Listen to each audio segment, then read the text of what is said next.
également ce collègue bi ce confrère bi. Jérôme. wala nga ne Robger di rafetlu trop invitation bi. jërëjëf maître Mboup ñun ñoo lay gërëm alors da ngeen doon grève mardi ba tey.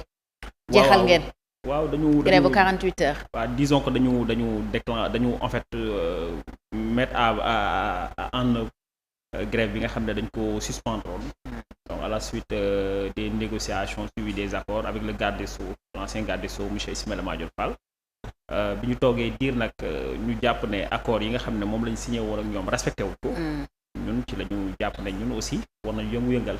waaw parce que nag accords yooyu noonu moo taxoon ñu suspendre woon suñu mot d'ordre de grève en espérant que ñoom à leur niveau dinañ jël toutes les mesures nécessaires pour saafara ne serait-ce que yenn points yi nga xam ne jàpp nañ ñoom seen volonté la aaju. Malheureusement ba fi ñuy toog nii gis ñu lenn luy wane ne ñoom am nañ cette volonté là. waaw moo tax ñu jàpp nañ ñun aussi war nañ yëngu-yëngal. lan moo waraloon grève bi dëgg-dëgg. waaw grève bi li ko waraloon moom mooy que y avait des considérations d'ordre statutaire ak des considérations d'ordre indemnitaire. bon mais li gën a am solo moom mooy les considérations d'ordre statutaire. parce que c'est-à-dire pour ñuy déglu. voilà c'est-à-dire mooy lépp li nga xam ne moom moo aju ci carrière u liggéeykat yu justice yi. que ça soit buy ñi nga xam ne ñoom la ñuy wax les greffiers. mais également ñi nga xam ne ñoom ñooy les agents administratifs yi nga xam ne ñoom ñu ngi travailler dans le service public de la justice. Les greffiers ñu toog en violation totale du texte en tout cas du statut particulier des cadres de la justice. toog nañ plus de 17 ans. defaluñu leen concours bu ñuy wax pour passer en palier supérieur. bu ñuy wax pour avancer ci seen voilà carrière. pour avancer moom la ñuy wax greffier en chef léegi ñu créer un nouveau corps mu tudd administrateur des greffes. te statut bi dafa wax ne képp koo xam nga def nga 5 ans d'ancienneté da nga war a def un concours pour passer à un palier supérieur bu 17 ans organisé wuñ ko loolu ñu jàpp ne c'est une grosse perte de chance. 5 ans 5 ans da ngeen war a avancer. la ñu waroon def lu ko organiser le concours au même titre que ñi nga xam ne suñu naataangoo yi nga xam ne ñu ngi cycle B nekk ENA génne ENA yéen greffier yi. ñun greffier yi. ngeen toog 17 ans. 17 ans ba léegi organiser wuñu concours bi donc loolu nag dafa nekk affaire boo xam ne dafa doy waar. moo tax boo seetloo greffier yi am na benn promotion boo xam ne sax promotion ñu topp ci ñun daanaka mën naa ni 80% ña fa nekkoon dem nañ ci yeneen corps quitté nañ. donc loolu moo tax mu am benn saignée parce que ña fay liggéeyee benn moment gisatuñu seen bopp ci la ñuy kii amuñu benn perspective de carrière. bon la seule solution qui leur est offerte mooy ñu dem xool yi ailleurs. bon ñun nag dañu jàpp ne loolu nag il est temps que état bi dakkal ko parce que quand même justice dañu jàpp ne c'est l'un des pouvoirs dans une république. secteur la bu am solo ci dëkk gaz de stabilité la donc. aussi ñi nga xam ne ñoo fay liggéeyee. non justice de façon générale. ñi nga xam ne ñoo fay liggéeyee aussi. dañu war a am aussi un épanouissement professionnel ca la ñuy def pour vraiment mën na liggéey ak seen tayaayu bakkan kër googu nga xam ne fa la ñuy liggéeyee. bon loolu benn la ci lu demee ni que aussi ci agent yi administratif yi nga xam ne ñoom la ñu fa indi. je rappelle que ñun syndicat hétéroclite la boo xam ne y a non seulement les greffiers. mais également il y a les archivistes il y a les agents administratifs il y a les informaticiens il y a les chauffeurs et cetera donc ñoom ñëpp ñu ngi ci syndicat bi. ñooñu aussi da ngay gis ñoo xam ne ñun man j'ai fait déjà 13 ans de service ba may ñëw di stage am na ñoo xam ne fa lañ leen fekkoon daanaka am na lu bari loo xam ne ñoom ñoo ñu ko tàggat parce que dañoo nekk ñoo xam ne dañoo am ay expérience. ñooñu aussi amul benn perspective de carrière boo xam ne offrir nañ leen ko en 2018. donc à la suite des négociations yi nga xam ne syndicat bi nga xam ne moo doon le seul syndicat de la justice ñun ñu bokkoon ci la ñu tëggoon benn décret pour boo xam ne dafa créer le centre de formation judiciaire. créer le centre de formation judiciaire am na ñoo xam ne peut-être duñ ko déggee duñu comprendre parce que centre de formation judiciaire yàgg na existe. waaw mais duñ ko jëlee fa mu nekkoon léegi def ko un établissement public. d'accord xam nga ka fa nekkoon le directeur léegi directeur général la. donc ñu am aussi davantage de pouvoir. donc bi ñu créer centre de formation judiciaire boobu noonu ñu ne dañu créer le corps des assistants de greffe et parquet pour agents administratifs yi nga xam ne yàgg nañ justice te amuñu benn plan de carrière. loolu 2018 bi loolu ba léegi ñu ngi taafantoo entre ministre de la justice ministère de la fonction publique te entre temps am na ñu bari ci ñoom dem nañu retraite dañu bëgg aussi loolu mu dakk voilà parce que nag quand même loolu vraiment jàpp nañ c'est une désorganisation qui ne mérite pas de s'installer dans un secteur aussi sensible que la justice. Au-delà de tout ça aussi également ñun UNTJ nekk un syndicat très représentatif te loolu je pense que du lu ñuy naatable. dinañ ci ñëwaat. voilà d'accord léegi dafa am aussi un comité de gestion du fonds commun des greffes. Comité de gestion boobu noonu sa composition dans sa composition il y a le DAGE du ministère. Il y a aussi le chef de greffe de la Cour suprême, il y a aussi le chef de greffe du tribunal de grande instance hors classe de Dakar, il y a le chef de greffe du tribunal d'instance hors classe de Dakar, il y a aussi le chef de greffe de la Cour d'appel de Dakar. En plus, deux représentants du syndicat qui existait.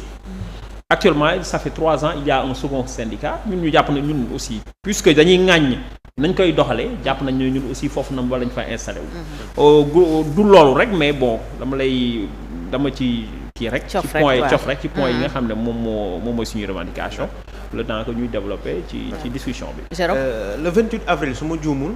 xaatimoon ngeen ay accord ak ñi nga xamante ne tey ñoom ñooy seen i chef gis nañ ne accords yooyu lay sax nañu ko ñàkkee respecté moo leen indi tey fi nga xamante ne moo di ngeen di sumbaat encore ay grève est-ce que yéen soo leen di signé ay accords di ngeen ci sóoraale ñi nga xamante ñoom ngeen di traité la plupart dañu leen di wor. Bon loolu du lu ñu war a mën a en fait du waru mën a nekk le principe. Parce que c'est l'autorité qui s'engage. Parce que c'est des hautes autorités de l'État du Sénégal te jàpp naa ne nekk une autorité d'un État comme le Sénégal ci lu ñu jàpp. du caaxaan dañu jàpp ne ñooñu ils ont les capacités et les conseils nécessaires pour que balaa ñuy engagé wu sur quoi que ce soit. xam nañ les tenants et les aboutissants ak les impacts que ça soit muy budgétaire ak sur la stabilité en fait du secteur. ñoom jàpp nañ ñoom bu ñu demee te alors que ñun li ñu leen demande c'est pas la mer à boire am na yoo xam ne il s'agissait tout juste de modifier un arrêté interministériel lequel arrêté ñun ñoo ko jël modifier ko pour bañ rek dilatoire. ñoo ko jël modifier ko soumettre que à leur signature. L'arrêté devait faire un peu le circuit administratif pour être signé conjointement par le ministère de la Justice ak le ministère des Finances. Bon entre-temps ñu teg ko ci suuf peut-être que suñu présence ci comité de gestion boobu xam ne ñun dañuy ŋàññe nañ koy doxalee.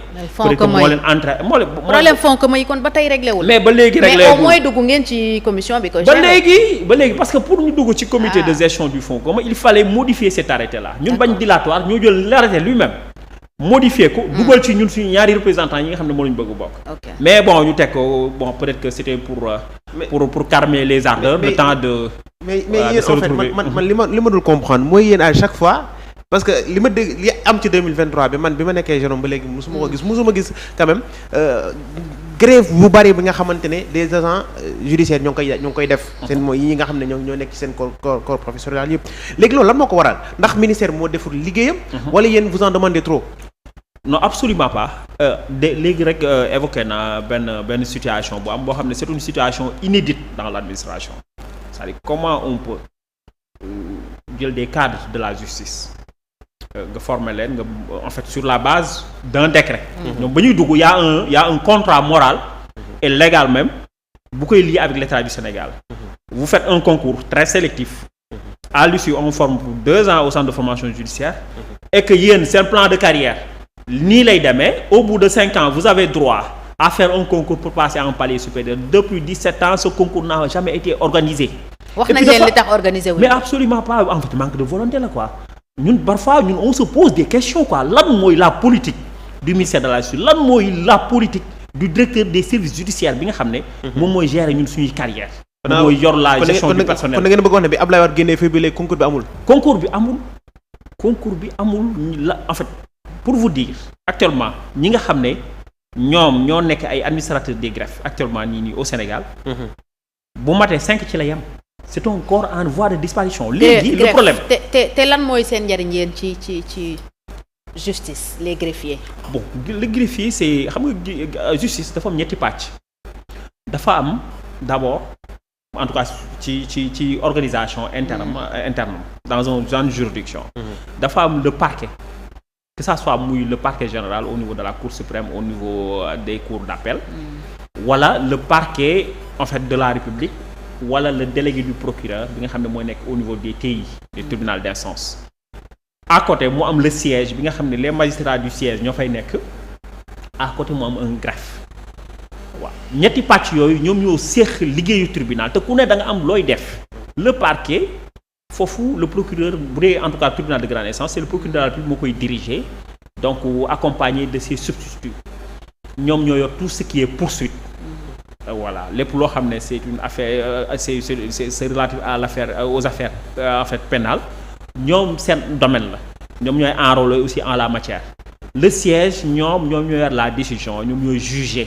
Ce sont des magistrats inamovibles donc à côté mu am le greffe bi nga xam ne c'est dirigé en principe par un administrateur des greffes bu amul un administrateur des greffes ñu jël un greffier intérimaire loolu malheureusement c'est actuellement le principe. D'accord. ci biir loolu nag am na greffe moom mooy li nga xam ne moom mooy brasser en fait li ëpp ci personnel de justice parce que non seulement il y a les greffiers il y a les interprètes judiciaires il y a les agents administratifs il y a les archivistes il y a les informaticiens ak ñeneen ñëpp ñi nga xam ne dañuy liggéey ci tribunal ñooñu ñëpp ils sont en fait sous l'autorité du chef de greffe bi fa nekk. Donc le greffier en tant que tel c'est un officier ministériel. Un officier ministériel nag officier ministériel yi mooy bu ñuy wax yeneen officier ministériel yi nga xam ne ñoom ñoo gën a siiw dañ ciy wax huissier dañ ciy wax notaire c'est des gens yoo xam ne ñoom dañuy certifier le greffier à l'audience dafay certifier que ne audience bi débuté nañ ko tel avocat tel wax na tel plaidoirie le procureur jël telle réquisition in fine telle décision a été rendue. D'accord yéenay traduire procès yi. non pas en tant que tel parce que la traduction peut-être que l'interprète judiciaire moo koy def. bu fekkee ne y a une langue boo xam ne parce que en fait la langue de travail. donc je veux dire bind la ñu wax ca tribunal ba. waaw à l'audience yow yaay transcrire ci ñuy wax plumitif li nga xam le film de l'audience. D'accord. Les différentes demandes qui ont été formulées.